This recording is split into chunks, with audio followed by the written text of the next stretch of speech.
அமெரிக்காவில் சூப்பர் மார்க்கெட்டிலிருந்து வாங்கி வந்த முட்டை பெட்டியை திறந்து பார்த்தால் என்ன ஆச்சரியம்! பைபிள் வசனம் மின்னுகிறது.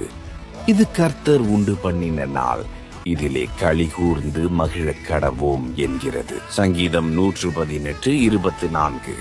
This is the day the Lord has made. Let us rejoice and be glad in it. அமெரிக்காவில் சூப்பர் மார்க்கெட்டிலிருந்து வாங்கி வந்த முட்டை பெட்டியை திறந்து பார்த்தால் என்ன ஆச்சரியம்! பைபிள் வசனம் மின்னுகிறது. இது கர்த்தர் உண்டு பண்ணின நாள், இதிலே களி கூர்ந்து மகிழக் கடவோம் என்கிறது. சங்கீதம் 118:24. This is the day the Lord has made. Let us rejoice and be glad in it. சங்கீதம் 118-24. இது கர்த்தர் உண்டாக்கிய நாள், அதில் மகிழ்ந்து மகிழ்வோம் என்று கூறுகிறது.